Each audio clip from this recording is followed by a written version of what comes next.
کالعدم جماعت TTP جو ہماری ریاست کی دشمن رہی اور بڑے ہم نے اس سے زخم اٹھائے اور بڑا نقصان اٹھایا، بڑا خون بہا ہمارا بھی، تو اس سے اب مذاکرات شروع ہوئے.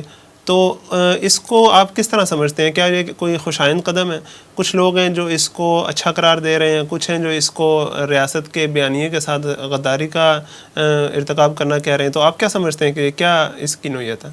دیکھیے، آپ نے TTP کہا جو تحریک طالبان پاکستان کا مخفف ہے، تو اصل میں بات یہ ہے کہ یہ جماعت جو تحریک طالبان پاکستان ہے، اس نے سر اٹھایا تھا. آپ سمجھ لیجئے جب یہ دہشت گردی کا معاملہ یوں ہوا کہ جب امریکہ بہت ڈرون حملے کر رہا تھا، بہت زیادہ ڈرون حملے اس ڈرون حملوں میں قبائلی علاقوں پر بھی ہوئے، کئی خاندان کے خاندان تباہ ہو گئے. لہٰذا یہ بہت سے طبقات کا مربع ہے.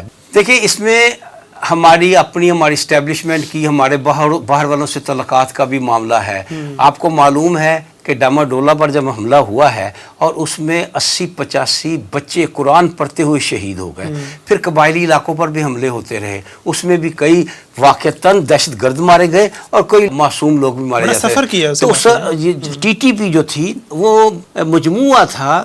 ایک تو وہ لوگ جن کو بہت زیادہ نقصان پہنچا تھا، خاندانوں کے خاندان تباہ. ایک خاندان ہے، اس کے 11 بندے میں سے 10 مر گئے ہیں، تو ایک دہشت گرد بن گیا. اس کا دہشت گرد بننا جو ہے مطلب ہے اس کا وہ بن سکتا ہے، اس کے امکانات ہیں. ایک تو وہ لوگ تھے. دوسرے وہ لوگ تھے جو ہمارے دشمن ممالک نے، را نے، CIA نے باقاعدہ خرید کر پاکستان کے خلاف ان سے یہ 2 قسم کے ہیں. وہ لوگ جو مخلص تھے اس حوالے سے کہ انہیں نقصان پہنچا تھا، جانی مالی نقصان پہنچا تھا، انہوں نے ریئیکٹ کیا، انتقام میں تھے. دیکھیں، جس خاندان کے 11 میں سے 10 بندے مر جائے وہ تو پاگل ہو ہی جائے گا. ایک تو وہ تھے. دوسرے وہ تھے جن سے پھر را نے یا دوسری ایجنسیوں نے، دشمن ایجنسیوں نے فائدہ اٹھایا، انہیں پیسے دیے، انہیں پاکستان کے خلاف کیا. یہ دونوں تھے جمع ہوئے.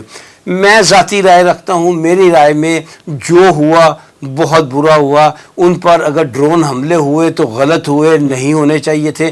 انہوں نے ریئیکٹ کرتے ہوئے معصوم لوگوں پر حملہ کیا تو غلط کیا، بچوں پر حملہ کیا تو انتہائی غلط کیا، انتہائی ظالمانہ اقدام کیا. خون تو مسلمان یہ ساری بات ہی. لیکن اب رونے پیٹنے سے کیا ہوگا؟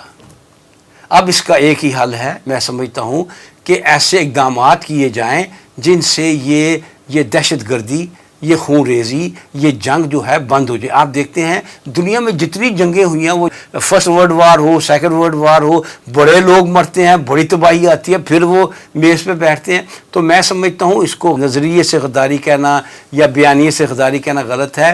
کوشش کر لینی چاہیے کہ وہ یہ ہے کہ وہ اپنی بات پر قائم ہوں اور جو طے کریں، جیسے کہ ابھی سیز فائر طے ہو گئی، تو ایسا نہ ہو کہ وہ یہ کہے کہ یہ ہمارے 8 گروپ تھے، 7 گروپوں نے تو سیز فائر کر لی، انہوں نے کوئی حملہ نہیں کیا، یہ 8واں پتہ نہیں کون تھا. یہ نہیں ہونا چاہیے. اب ان کو مکمل ذمہ داری لینا ہوگی کہ پاکستان میں کوئی دہشت گردی کا واقعہ نہیں ہوگا، اس کی وہ ذمہ داری لیں، اور دوسری طرف پاکستان اس وقت تک کوئی قدم نہ اٹھائے. تو میں سمجھتا ہوں اگر ان بنیادوں پر یہ طے ہو جائے کہ نہ کوئی وہ دہشت گردی کریں گے اور نہ ان کی طرف سے ان پر کوئی فوجی حملہ ہوگا یا کوئی ڈرون حملہ ہوگا وغیرہ ہوگا، یہ چیز اگر طے ہو جائے تو آگے سے خون نہ بہے. پچھلا خون بہا وہ واپس نہیں آ سکتا، کسی صورت نہیں آ سکتا. اس کا کوئی حل نہیں ہے. اس کی سوائے مذمت کرنے کے، اس پر صرف افسوس کا اظہار کرنے کے ہم کچھ نہیں کر سکتے. میں سمجھتا ہوں کہ ہمیں آگے کی طرف دیکھنا چاہیے. آگے پاکستان میں خون نہ بہے، دہشت گردی نہ ہو، کیونکہ خطے کے حالات کا تقاضا بھی ہے کہ یہاں اندرونی سطح پر امن قائم ضروری ہے. جی، میں تھوڑا سا ایڈ کرنا چاہوں گا جو بیگ صاحب نے فرمایا. دیکھیے، جو بیگ صاحب نے کہا کہ ڈماڈولا پر حملہ ہوا اور کوئی ڈرون آیا اور وہ مارے گئے. دیکھیے، اصل بات یہ تھی کہ پاکستان 9/11 کے بعد امریکہ کے سامنے بالکل سجدے میں پڑ گیا تھا جا کے، اور پاکستان کے تمام مقتدر طاقتیں بھی بظاہر ایسا محسوس ہوتا تھا گویا وہ بالکل امریکہ کے سامنے سرنگوں ہو کر اس کے حکم کو مان رہی ہیں.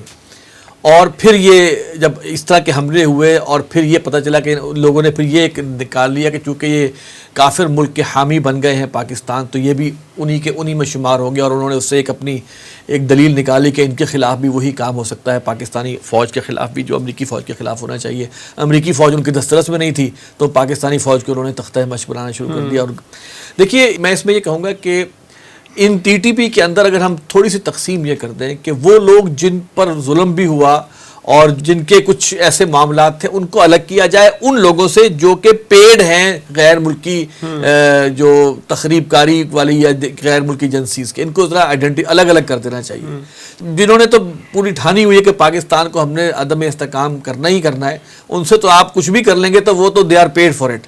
لیکن ان میں جو لوگ جو کہ جن کے لوگ گم ہوئے ہیں، اٹھائے گئے ہیں، 100 چیزیں ہیں، ان کی اششوئی بہرحال ہونی چاہیے۔ ماورائے عدالت قتل ہوئے ہیں، ماورائے عدالت لوگ اٹھائے گئے ہیں، یہ سب کے سب امریکہ کو خوش کرنے کے اندر یہ حرکتیں ہوئی ہیں۔ اس سے ہمیں جو ہے وہ پاکستان کو بھی چاہیے کہ آئندہ ان ایسے معاملات میں کم از کم امریکہ کا ساتھ بالکل نہ دے۔